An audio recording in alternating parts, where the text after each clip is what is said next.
देखिए, श्री राम में बहुत संयम था, वो बहुत शांत स्वभाव के थे, ये तो हर कोई जानता है। लेकिन ये कहानी भी हमने सुनी है और जानते हैं कि जब वो सागर किनारे 3 दिन तक समुद्र देव की पूजा उपासना करते रहे ताकि समुद्र देव उनको राह दे दे, तो जब उन्होंने नहीं सुनी उनकी पूजा तो उन्होंने अपना बाण उठाया और तब थर-थर कांपते हुए समुद्र देव प्रकट हो गए।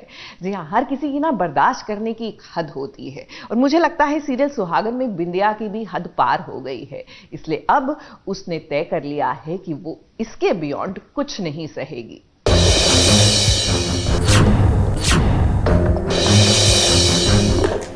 साहब, मेम साहब, भैया, भाभी, अम्मा जी, जल्दी आओ, बाहर पुलिस आई है।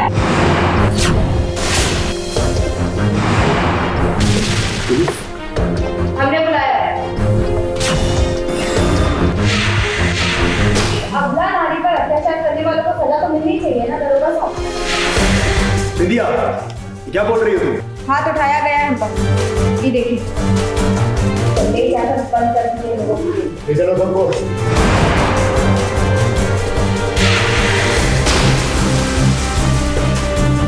ऊंट कभी ना कभी पहाड़ के नीचे जरूर आता है। अब तक बिंदिया तो चुपचाप सह रही थी, अब वो रिवेंज वाले मोड में आ गई है। उसने सोच लिया है कि अब सहना नहीं बल्कि अपने हक के लिए लड़ना है। इसलिए तो देखो, आज उसने घर में पुलिस बुलाई है ताकि क्रिश और उसके परिवार को गिरफ्तार करवा सके। घर में पुलिस को देखकर क्रिश और बाकी सभी लोग हैरान हो जाते हैं और इनकी हालत खराब भी हो जाती है। शारीरिक चोट तो आपको दिखाई दे रही होगी ना हमारे गाल पर ये घर वालों ने जो हमें मानसिक चोट पहुंचाई, वो हम आपको कैसे दिखाए? कि लोगों ने हमें जानकर से भी बदतर करता। आगे एक वही रहेगा कि हाँ ठीक है, अब जो हुआ उसमें देखो रिस्पॉन्सिबल तो मैं भी हूँ कि ये सब स्टार्टिंग हुआ, मतलब सब कुछ कनेक्ट तो मुझसे ही है कि बिंदिया मुझसे है, पायल मुझसे कनेक्ट है, तो कुछ भी अगर कुछ होता है इनकी वजह से, हमारी वजह से और फैमिली के ऊपर कुछ आँच होती है तो आँच आती है तो दोषी अपने आप को ही माना जाता है। तो दोषी मानते हुए मैं कुछ ना कुछ घर वालों की सेफ्टी के लिए या फिर आगे कैसे इन सब चीज़ों से निकला जाए तो कुछ ना कुछ तो जरूर करूंगा। बात दरअसल ये है कि आज जो भी घटना हो रही है उसका जिम्मेदार कोई और नहीं बल्कि क्रिश है, क्योंकि शुरुआत यहीं से हुई। अब भला एक मियान में 2 तलवार तो रह नहीं सकती, यानी कि बिंदिया और पायल के चक्कर में बिंदिया को कभी उसका हक मिला ही नहीं। इसलिए तो अब बिंदिया ने सोच लिया है कि भाई अब चुप रहकर सब कुछ सहना नहीं है। इसलिए तो देखो कैसे अपने चेहरे पर थप्पड़ का निशान लेकर पहुंच गई पुलिस वालों के सामने और उसने ये आरोप लगाया है कि घर वाले न सिर्फ शारीरिक बल्कि मानसिक रूप से भी प्रताड़ित करते हैं। फिर क्या, पुलिस वाले सभी को गिरफ्तार करके ले जाते हैं। ये देख अड़ोसी पड़ोसी भी इनके खूब मजे लेते हैं। देखा ना कैसे एक ही झटके में पूरी फैमिली को अरेस्ट करवा दिया। बिंदिया ने तो बहुत ही ऐसा कांड कर दिया जिसके बारे में किसी ने उम्मीद नहीं की थी, सोचा नहीं था। मतलब एक उसका कैरेक्टर ही अलग हो गया, जैसी वो थी नहीं, जैसा सपने में भी किसी ने नहीं सोचा था।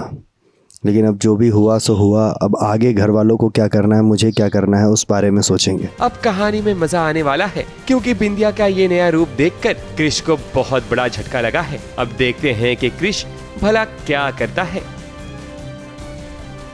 मुंबई से कैमरामैन प्रकाश पाटिल के साथ एबीपी न्यूज रिपोर्ट।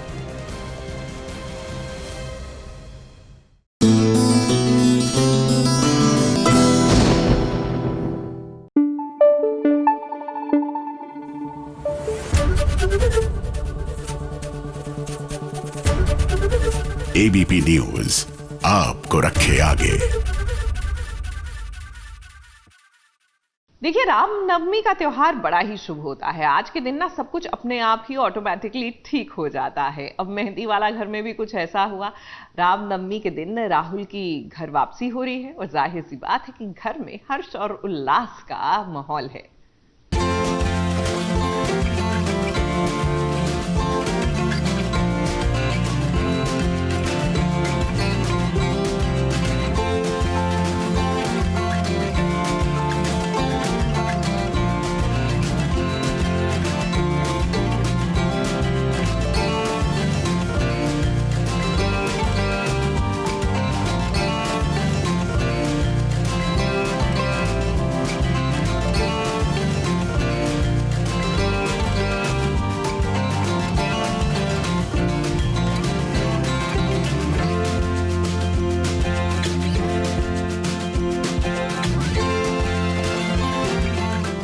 रामनवमी की खुशियाँ दुगनी हो गई हैं, क्योंकि राम के साथ साथ लौट आया है घर का बेटा भी। अब घर में राम के आगमन के साथ साथ राहुल के आने की भी सारी तैयारियां हो गई हैं। घर वालों की खुशी का तो मानो ठिकाना ही नहीं है, क्योंकि इतने बड़े एक्सीडेंट के बाद राहुल ठीक होकर घर वापस आ गया है। ये किसी चमत्कार से कम नहीं है। सीन में एक्चुअली यही दिखाया जा रहा है कि राहुल के साथ एक बहुत बड़ा हादसा हुआ था। एक्सीडेंट हो जाता है उसका, और बहुत गंदा एक्सीडेंट होता है। मैं और मेरे पापा का किरदार जो निभा रहे हैं करण सर, हम दोनों मिल करके उसको ठीक करते हैं और वो स्टेबल होता है और रामनवमी के दिन वापस आ रहा होता है घर पे। तो इसी चीज़ को हम सेलिब्रेट कर रहे हैं कि राहुल इतने शुभ दिन वापस आ रहा है। उसके साथ मौली को भी कहीं ना कहीं रियलाइज़ होता है कि वो राहुल से प्यार करती है और इमोशन में आके वो बोल भी जाती है हॉस्पिटल में। तो हाँ, मौली के अपने अलग इमोशंस है। अभी मानस का सब कुछ मानस की सच्चाई बाहर आ गई है फैमिली वालों के सामने, तो सब कुछ चैप्टर ओवर हो गया है मानस के साथ। तो उसकी भी शायद कहानी में थोड़ी सी ट्विस्ट आने वाली है। अब देखिए कैसे घर वालों और मौली ने मिलकर राहुल का स्वागत किया। मौली के मन में भी इस वक्त काफी इमोशंस है, क्योंकि मौली को भी राहुल के लिए अपने प्यार का एहसास हो चुका है। और जल्द ही शो में हमें राहुल और मौली का रोमांस भी देखने को मिलेगा, जहां दोनों एक दूसरे के करीब भी आएंगे। राहुल और मौली को साथ में काफ़ी टाइम से मेरे फैन मैसेजेस कर रहे हैं कि हम आप दोनों को साथ में देखना चाहते हैं। तो उनके लिए एक बहुत अच्छी न्यूज़ है कि शायद कुछ ऐसा देखने को मिलेगा आपको राहुल और मौली के बीच। फिलहाल तो घर में खुशियाँ ही खुशियाँ हैं, क्योंकि राहुल घर जो वापस आ गया है और घर वाले राहुल संग मिलकर रामनवमी की पूजा भी कर रहे हैं। अब यहाँ रामनवमी पर राहुल तो घर ठीक होकर आ गया, लेकिन यहाँ ये देखना होगा कि क्या राहुल को भी मौली के प्यार का एहसास होगा। कैमरामैन सुजीत मिश्रा के साथ एबीपी न्यूज रिपोर्ट।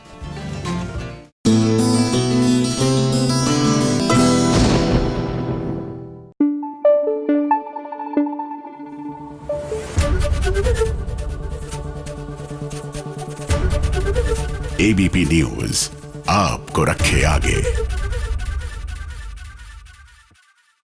भाई, जब भी बात होती है गणगौर की और ये रिश्ता क्या कहलाता है कि, तो ऐसा तो हो ही नहीं सकता कि गणगौर का त्योहार धूमधाम से ना मनाया जाए। यहाँ तो हर पीढ़ी में हमने इस त्योहार को बहुत ही खूबसूरती से दिखाया जाता है और हम देखते भी हैं।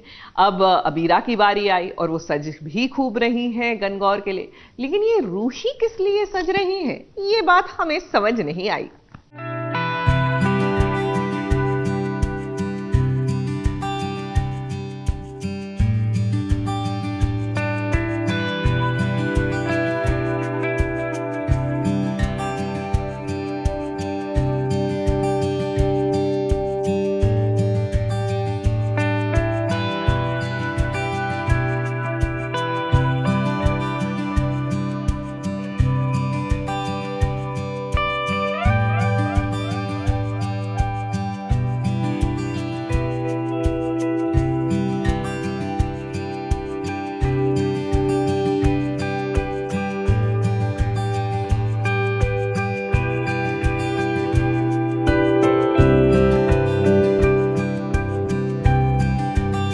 लड़का एक है लेकिन उसकी दुल्हनें तो दो हैं। अब ये देखिए, एक और अबीरा सज रही है, संवर रही है, 16 श्रृंगार कर रही है, तो वहीं दूसरी ओर रूही को देखिए, वो भी अपने आप को सुहागन समझ रही है। क्या जानते हैं किसकी? अब हम जानते हैं कि आपको ये बताने की जरूरत नहीं है, क्योंकि रूही के मन में भी तो अरमान ही बसता है। सारी जो सुहागरें हैं हमारी वो बहुत सुंदर से तैयार हैं एंड मैं भी तैयार हो रही हूँ, जबकि इन द शो मेरे हस्बैंड अभी नहीं रहे हैं, तो पर फिर भी मैं तैयार हो रही हूँ, क्योंकि मेरे लिए रूही के लिए तो अरमान ही मैटर करते हैं। तो वो कहीं ना कहीं अरमान की प्यार की कुंवारी में रेडी हो रही हैं और उस वादे के बारे में सोच रही हैं जो अरमान ने उसे दिया कि 3 महीने बाद जब उसकी कॉन्ट्रैक्ट मैरिज ओवर हो जाएगी तब वो अपनी दादी सास से हमारे रिश्ते के बारे में बात करेगा। तो आई थिंक इसी खुशी में, इसी प्यार के नशे में मैं कहूँगी वो तैयार हो रही है और इसीलिए शायद प्यार का ग्लो है, कितनी सुंदर लग रही है। अब गणगौर का त्योहार है, सुहागनें सजती हैं, संवरती हैं पति का प्यार उन्हें मिलता है तो यहाँ पर पति का प्यार मिल रहा है अबीरा को। जहाँ तक हम जानते हैं अबीरा को उसे बिल्कुल पसंद नहीं है सजना सवरना, लेकिन बात यहाँ पर पियाजी की हो रही है जिससे अब वो प्यार कर बैठी है। अरमान तैयार हो जाता है और अबीरा तैयार होने की कोशिश कर रही है, लेकिन उसको हेल्प की, अरमान को लगता है इसको हेल्प की ज़रूरत है क्योंकि बहुत कुछ उसको पहनना है और नीचे सब लोग फैमिली वेट कर रही है, तो अरमान जाता है उसकी मदद करता है। बहुत ही ब्यूटीफुल सीन है, ऑडियंस को तो देखने में बहुत मज़ा आएगा और अबीरा के पॉइंट ऑफ व्यू से भी बहुत ही अच्छा सीन है, fun scene, it's nice close moments. तो सजना सवरना तो बनता ही है और अरमान ये अच्छे से जानता है कि अबीरा को सजाना पड़ता है, तो देखिए कि कैसे आज वो अबीरा को अपने हाथों से सजा रहा है।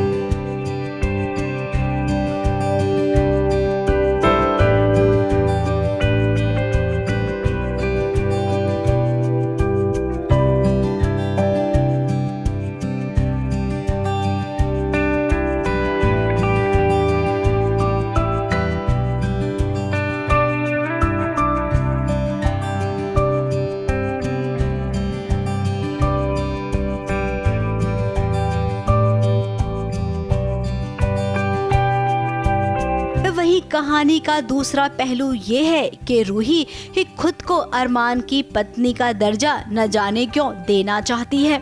अब तो हमें लगता है कि वो अरमान को हासिल करना चाहती है। देखिए कैसे शादी की चुन्नी ओढ़कर वो अरमान को याद कर रही है।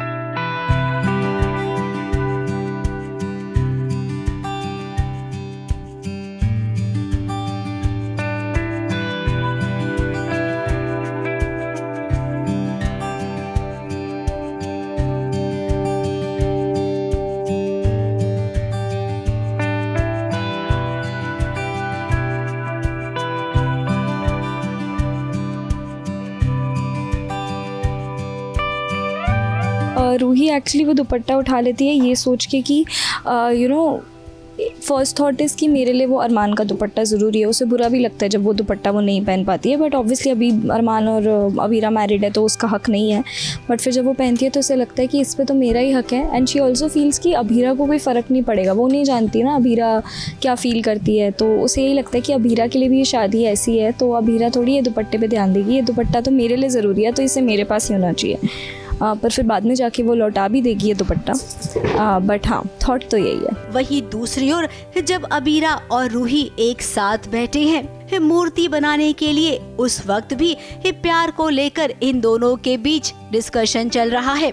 अब अबीरा जानना चाहती है कि रूही किससे प्यार करती है। तुम ना हमेशा यही करती हो, तुम अपने सीक्रेट्स पर ताला लगा के रखती हो और हमेशा मेरे सीक्रेट जानना चाहती हो। मैं तुम्हें क्यों बताऊं मैं किससे प्यार करती हूँ? तुमने मुझे कभी बताया तुम किससे प्यार करती हो? रूही एक्चुअली सैड थी, वो रो रही थी, अपने कमरे में थी, तो मेरी रूही से खिटपिट चलती रहती है, बट उसके बावजूद मैं वहाँ गई और मैंने उनको समझाया, मैंने उनको थोड़ा सा प्यार के बारे में कुछ चीज़ें बताई। फिर वहाँ से अरमान गुजरते को और इनकरेज किया अपने प्यार करने के लिए, जिससे वो अब और ज़्यादा डिवोर्स नहीं, अभी तक तो वो कमरे के बाहर से घूमती, अब मुझे लगता है वो सीधा रूम में आया करेगी। जितना उसको अबीरा का सपोर्ट मिला है प्यार के लिए, तो देखते हैं अभी रूही को क्या आगे फ़ायदा होता है। और रूही के तो मन में लड्डू फूट रही हैं अबीरा को ये बताने के लिए कि मैं अरमान से प्यार करती हूँ। यानी कि अब हमें लगता है कि इस गनगौर ना एक कुछ धमाका होगा, शायद अबीरा का दिल टूट सकता है जब अरमान और रूही की सच्चाई उसके सामने आएगी। वैसे जाते जाते हम बात करेंगे इस सीरियल ये रिश्ता क्या कहलाता है कि गनगौर त्योहार की, जो कि बहुत ही धूमधाम से मनाया जाता है।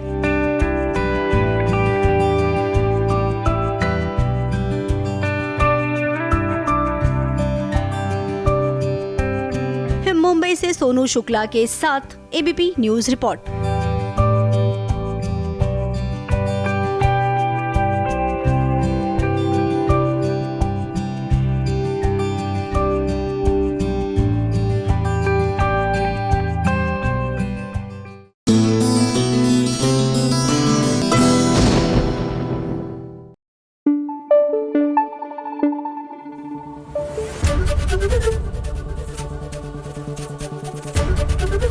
एबीपी न्यूज आपको रखे आगे। देखिए, भगवान के जीवन में भी कितनी कठिनाइयां आती है, तो जब हम इंसान सोचते हैं कि हमारी जीवन में इतनी परेशानियां क्यों है, तो हम तो तुच्छ मानव है। वो भगवान थे और उन्होंने क्या क्या नहीं सहा। अब ये मैं इसलिए कह रही हूँ कि मैं थोड़ा सा इंस्पायर करने की कोशिश कर रही हूँ अपनी बुलबुल को, बालम थानेदार की बुलबुल को। क्या है कि उन्होंने कॉलेज में एडमिशन तो ले लिया, अब टेस्ट देने के लिए उनको पढ़ाई तो करनी पड़ेगी। तो अब देखिए, अगर आपको आत्मनिर्भर बनना है, अपने पैरों पर खड़े होना है, तो मेहनत तो करनी ही पड़ेगी बुलबुल।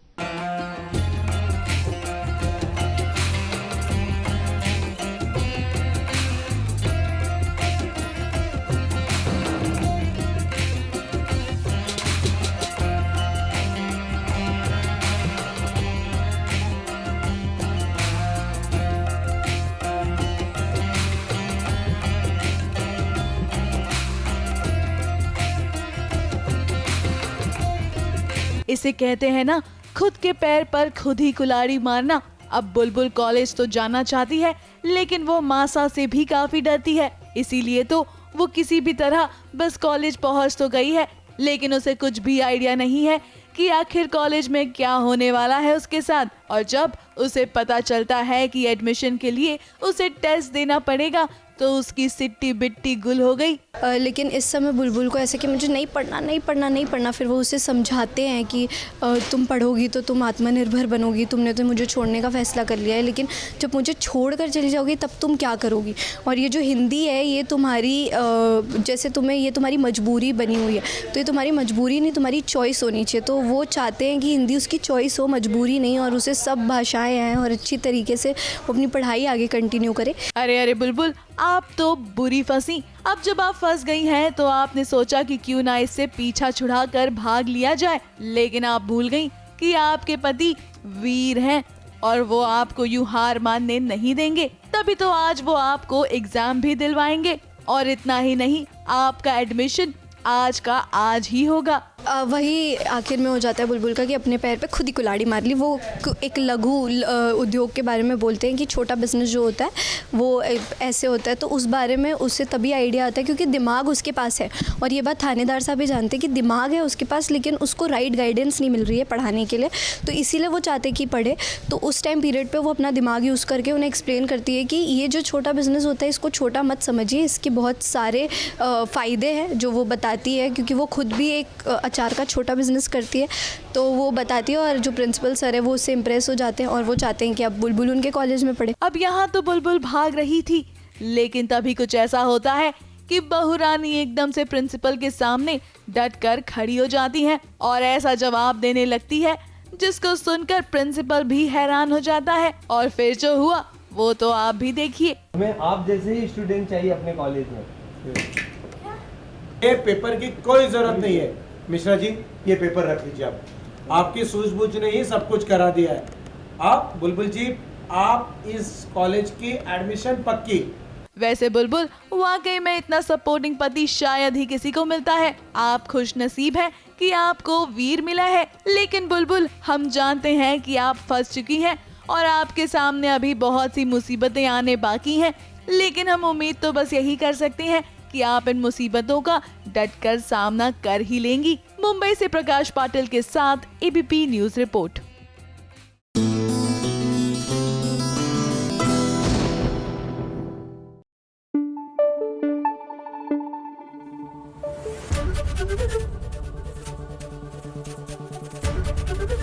एबीपी न्यूज आपको रखे आगे। फटाफट खबरों की रेलगाड़ी का सबसे पहला स्टेशन है सीरियल अनुपमा। अनुपमा के साथ परेशानी तो साथ साथ चलती है। अब होगा ये कि वनराज एंड फैमिली सब अमेरिका से इंडिया के लिए रवाना होंगे। तब जाते जाते वनराज अनुपमा पर तंज कसते हुए जाएगा, ये कहकर कि अनुज की शादी में आरती वो करे और पतिदान अच्छे से करे। ये सुनकर अनुपमा को बुरा तो लगेगा ही, लेकिन वो भी ईंट का जवाब पत्थर से देगी। अनुपमा वनराज को जाते जाते ये राय देगी कि वो डिम्पल का कन्यादान अच्छे से कर दे, वरना उसे अहमदाबाद आना पड़ेगा। अनुपमा अब पहले वाली नहीं है जो चुपचाप वनराज की बात सुन लेगी। तुम अनुज की शादी में आरती जरूर करना। लोग कन्यादान करते हैं, तुम पतिदान की एक नई रीत शुरू करना। मैं पतिदान करूं ना करूं, आप डिम्पी का कन्यादान जरूर कीजिएगा, वरना मुझे बेकार में अहमदाबाद आना पड़ेगा और वो आपको अच्छा नहीं लगेगा। वैसे आई एम श्योर इन दिनों आप लोग श्रीमद् रामायण का खूब आनंद ले रहे हैं टेलीविजन पर, और रामनवमी का मौका हो और ऐसे में भाई टीवी के हमारे श्री राम, सीता जी और लक्ष्मण जी राम जी की पूजा ना करें, ऐसा तो हो ही नहीं सकता। तो देखिए किस तरह राम जी की ना सिर्फ पूजा उपासना की गई, लेकिन खूब सारे दिए भी जलाए गए।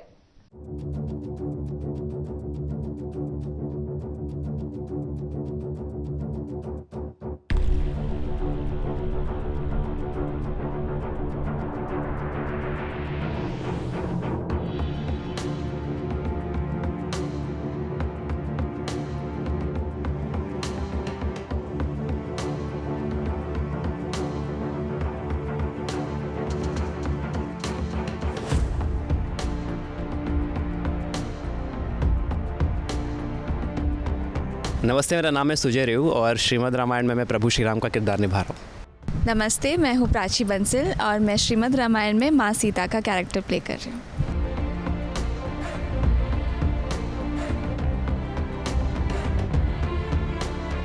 मेरी तरफ से और हमारी पूरी टीम की तरफ से आप सभी दर्शकों को और देशवासियों को रामनवमी की हार्दिक शुभकामनाएं। और आज रामनवमी के इस अवसर पर हम रामलला की एक छोटी सी पूजा करने जा रहे हैं, तो जुड़िए हमारे साथ।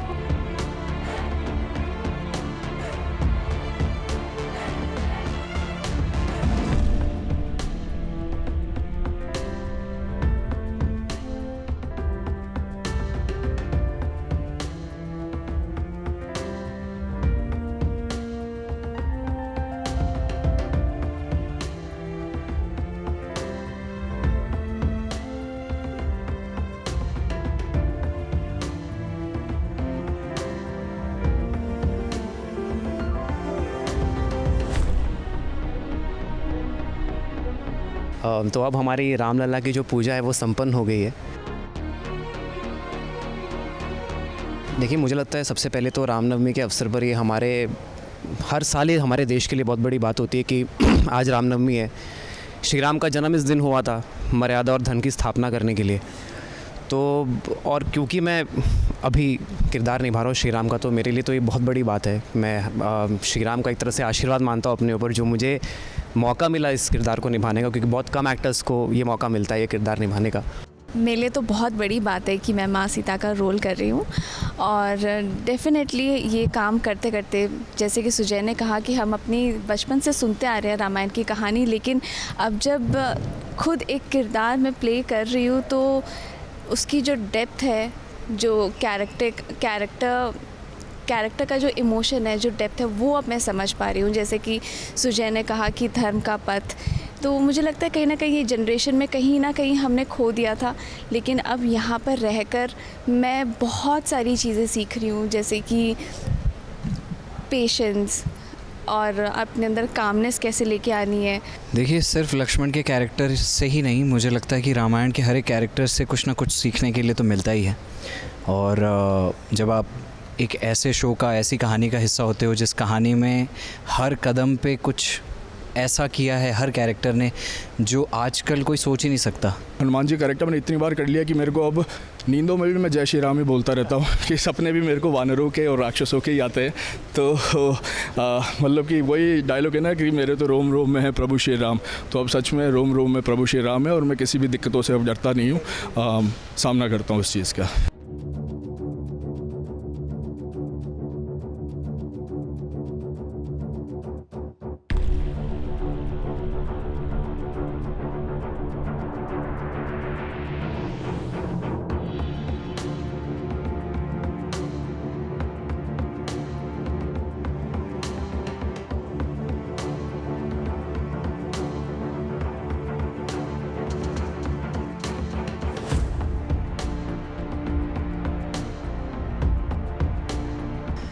कौशल्या दशरथ के नंदन, राम ललाट पे शोभित चंदन, रघुपति की जय बोले लक्ष्मण, राम सिया का हो अभिनंदन। अंजनी पुत्र पड़े हैं शरण में, राम सिया जपते तन मन में, मंगल भवन अमंगल हारी, द्रवहु सुदशरथ अजिर बिहारी। राम सिया राम जय जय राम, राम सिया राम जय जय राम। बोलो सियावर रामचंद्र की, बोलो पवन पुत्र हनुमान की जय।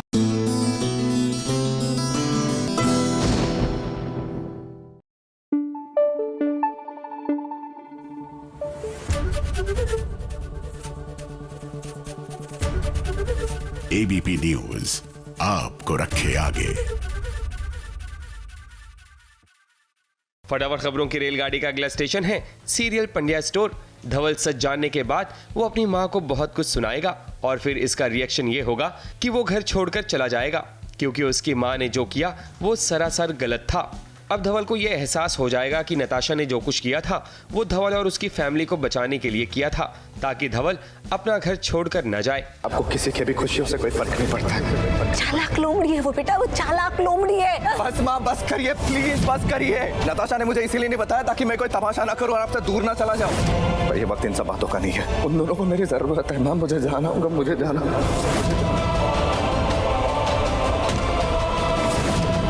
ये तो होना ही था। I mean, ये कहना अच्छा तो नहीं लगता, लेकिन हम तो पहले से ही कह रहे थे कि यही होगा। क्या क्या देखिए, झनक की शादी हुई एकदम बंगाली स्टाइल में। अब बंगाली फैमिली तो बंगाली स्टाइल में ही होगी, बट ऑब्वियस है। लेकिन शादी के मंडप पे वो हो गया जो हमें पता था, ऐसा तो कुछ होगा ही। I mean, वरमाला जो है वो दूल्हे की जगह अनिरुद्ध के गले में आ बैठी। अपने आप नहीं, ऑफ कोर्स वधू ने डाली। देखिए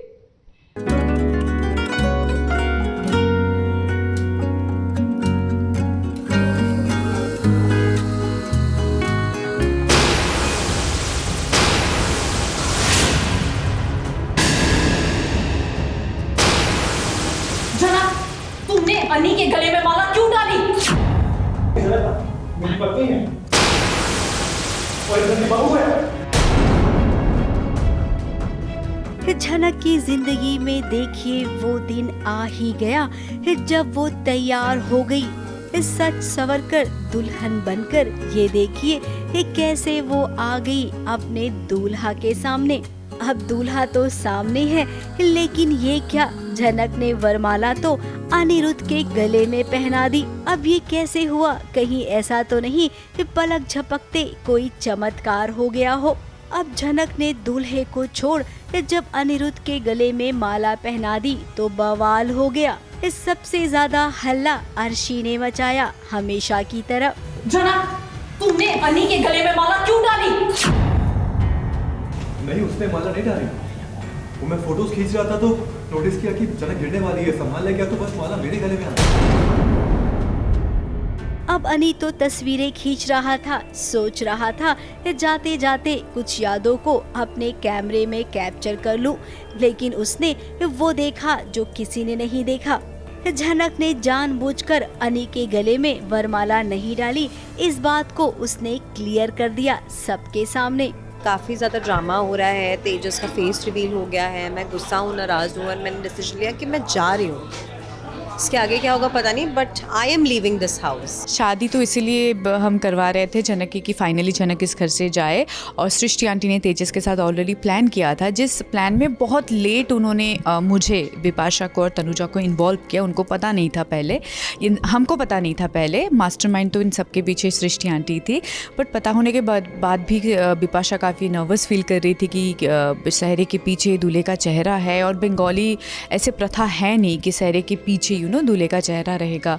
सबको हमने समझा दिया था कि ये ये एक रस्म है जो अविनाश जी की फैमिली बहुत स्ट्रिक्टली फॉलो करते हैं, पर फिर भी हमारे नेबर्स बोलने लगे थे ये कैसा है, हम देखना चाहेंगे। तो उनको शांत करवा दिया कि ठीक है शादी हो जाने दीजिए, आपको अच्छे से मिलवा भी देंगे।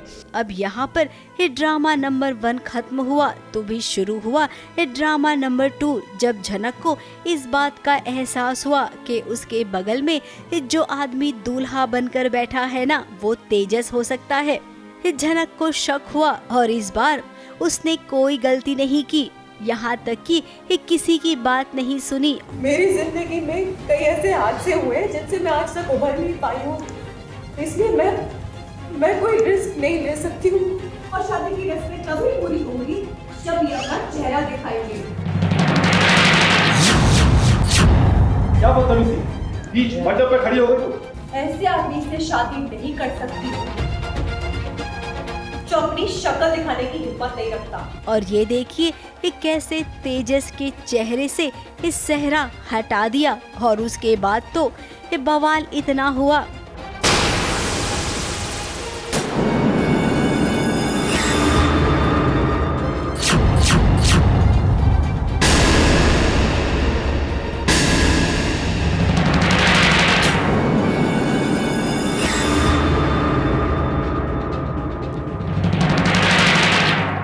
झनक अब कोई भी रिस्क नहीं लेना चाहती है। ये शादी तो वो किसी भी कीमत पर नहीं करेगी और उसका साथ अनिरुद्ध ने भी दिया। अगर तुमसे दूध भरोगे तो मैं बिठा दूंगी।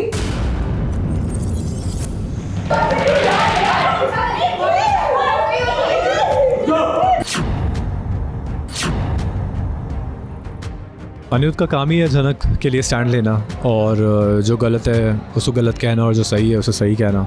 तो आज भी वो यही कर रहा है, जब देख रहा है कि उसके साथ कुछ गलत हो रहा है तो वो स्टैंड ले रहा है उसके लिए। अब अनिरुद्ध को जैसा कि आप देख रहे हैं, इतने दिनों से वो बदल गया है। झनक के सपोर्ट में वो तो हमेशा से ही रहा है, लेकिन अब वो बगावत कर लेता है, अर्शी से भी और अपने घर वालों से भी। अब अनिरुद्ध जब झनक के लिए स्टैंड ले रहा है, अनिरुद्ध की यही बात अब झनक के दिल में घर कर जाएगी और इसी के बाद से झनक और अनिरुद्ध एक दूसरे के करीब आएंगे और प्यार का सिलसिला यहीं से शुरू हो जाएगा। मुंबई से शिवानी सिंह के साथ एबीपी न्यूज रिपोर्ट।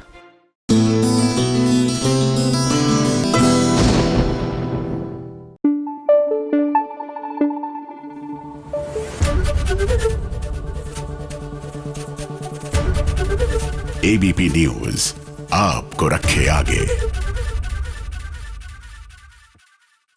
भाई कैसा ये रिश्ता अनजाना की जो रानी माँ है ना, कई बार उनके अंदर मुझे लगता है कि कई बैठ जाती हैं, तभी तो अब ये थोड़ी नाराज होने वाली है। अब इन्होंने कहा था अनमोल को कि देखो रजत से दूर ही रहना, लेकिन अनमोल ने तो घर वालों के सामने ही रजत को गले लगा लिया। अब रानी माँ रूठेंगी नहीं तो और क्या करेंगे।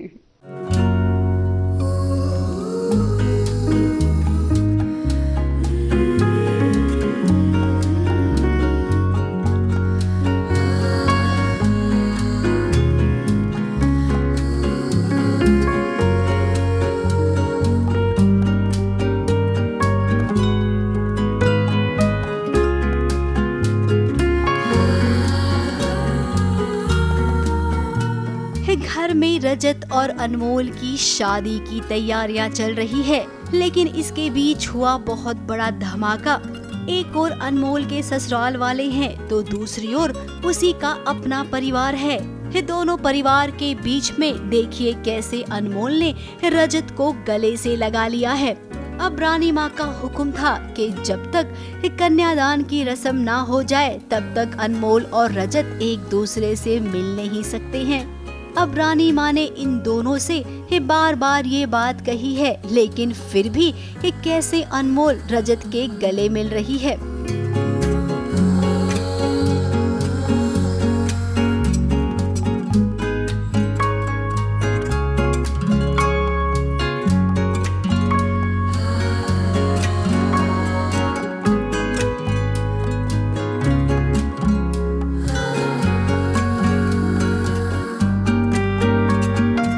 पीछे की कहानी भी आपको सुननी पड़ेगी, जहाँ पर अनमोल ने एक बुरा सपना देखा था। उस सपने में उसने देखा कि रजत की मौत हो गई है। फिर क्या, वो घबरा गई और दौड़ी दौड़ी रजत के पास आ गई। अब वो रजत जी को एक पल के लिए भी छोड़ना नहीं चाहती है। मैंने एक बहुत बुरा सपना देखा जिसमें रजत जी मर जाते हैं, तो उसी सपने को लेकर मैं बहुत ज़्यादा परेशान हो गई हूँ और मैं रियलिटी और सपने को डिफरेंशिएट नहीं कर पा रही हूँ। तो उसी को लेके अनमोल बहुत ही ज़्यादा कंफ्यूज है कि अभी कैसे करना है, कैसे सब कुछ चीज़ नॉर्मल करना है, because after a very long time सब चीज़ उसके साथ नॉर्मल हो रही है। उसके उसका मायका, उसका ससुराल, सब कुछ बहुत सब खुश है। उसकी अम्मा उसके साथ है, उसके दोनों भाई उसके साथ है, काजू भी आ गया है अब तो, और सबका प्यार उसे मिल रहा है। रानी माँ भी उनकी भी नाराज़गी ख़त्म हो चुकी है, तो वो बहुत खुश है। रजत जी उसे मिल गए हैं, तो बस अब वो चाहते हैं कि अब इस खुशी में कुछ अब कुछ ना कुछ गलत ना हो जाए, अब कुछ अड़चन ना है। कुछ सपना आया है एक ज़बरदस्त वाला, और उस सपने में बहुत सारी घटनाएं घटी और उसकी वजह से वो बड़े पैनिक में है, और पैनिक में वो अचानक से आकर मुझे गले लगा लेती है सबके सामने, वो भी जो कि थोड़ा सा ऑकवर्ड हो जाता है रजत के लिए भी। मायके वाले आए हैं अपनी अनमोल के लिए इस शादी का जोड़ा लेकर, साथ ही एक प्यारा सा तोहफा भी, जहां पर इस बॉक्स में से अनमोल का छोटा भाई निकला है। अपने भाई को देखकर अनमोल खुश हो गई, लेकिन बात तो अभी भी वहीं पे अटक रही है कि क्या अनमोल और रजत की शादी होगी। रानी माँ ने जो कहा था क्या वो सच होगा? कन्यादान से पहले इन दोनों को मिलना नहीं था, अगर मिले तो अपशगुन होगा। क्या ये बात सच में सच हो जाएगी? मुंबई से सोनू शुक्ला के साथ एबीपी न्यूज रिपोर्ट।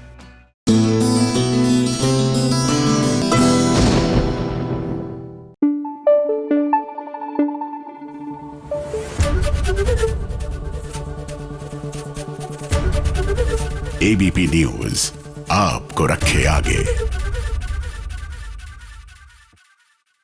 भाई, सीरियल कुंडली भाग्य में प्रीता को आज भी इंतजार है कि किसी तरह राजवीर जो है ना वो खतरे से बाहर आ जाए। वैसे मानना पड़ेगा इस सब के बीच करण जो है वो प्रीता के साथ डटकर खड़े हैं, लेकिन कुछ चीजें बदलती नहीं है, जैसे कि निधि और उसकी साजिशें करने की आदत।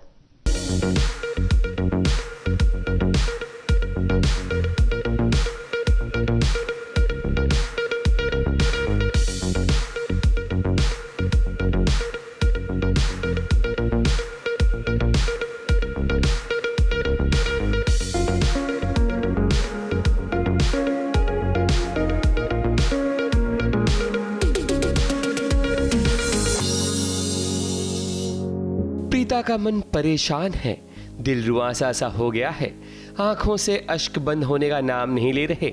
ऐसा लगता है कि सारे कायनात का दर्द ऊपर वाले ने प्रीता के भाग्य में लिख दिया हो।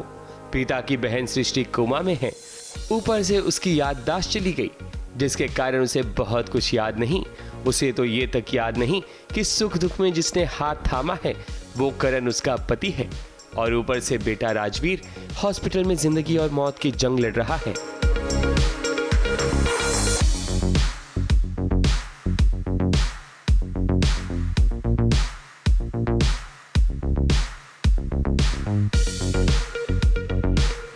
करण और प्रीता अभी भी हॉस्पिटल के चक्कर लगा रहे हैं, क्योंकि अब करण राजवीर को अपना खून देने वाला है, क्योंकि अब जरूरत आ पड़ी है। वैसे करण एक भी लम्हा प्रीता को अकेला बिल्कुल भी नहीं छोड़ रहा, उसके साथ उसकी ढाल बनकर प्रीता के साथ खड़ा है। कोऑपरेट करने का, दोनों अंडरस्टैंडिंग का, जिसको चोट लगती है एक दूसरे के आंसू पोंछने का, खुशी एक साथ बिताने का, गम में एक साथ रहने का। तो मतलब ये जो पति पत्नी का रिलेशन है ये दोस्त का भी है, एक कंपेनियन का भी है, एक बड़ा अजीब सा एक रिश्ता है जिसमें आपको दो लोग जो होते हैं जो कहीं से भी बॉन्डेड नहीं होते, कहीं से भी मिले नहीं होते कभी ज़िंदगी में, और एक समय पर ऐसा मिलते हैं कि उसके बाद फिर पूरी ज़िंदगी साथ में रहते। वहीं निधि है कि उसकी प्लानिंग प्लॉटिंग बंद होने का नाम नहीं ले रही। उसने तो अब सोच लिया है कि वो जान लेकर रहेगी, लेकिन आरोही उसे रोक लेती है, क्योंकि हॉस्पिटल में और भी लोग हैं, इसलिए किसी की भी नज़र पड़ सकती है। वहीं पलकी भी राजवीर को लेकर काफी दुखी है, क्योंकि उसे भी इंतजार है कि उसका राजवीर बस पूरी तरह से ठीक हो जाए। निधि के नाम में ही उल्टापन है, वो सीधी नहीं होगी। निधि वो सांप की तरह है जो जलेबी की तरह है। उसका कैरेक्टर ही वही है, जलेबी कैरेक्टर, तो निधि जलेबी है। अब देखते हैं कि आखिर राजवीर कब सेहतयाब होगा, या फिर यहाँ निधि कुछ ऐसा करेगी ताकि हॉस्पिटल का ड्रामा कुछ दिन और चलता रहे। मुंबई से कैमरामैन इरफान शेख के साथ एबीपी न्यूज रिपोर्ट।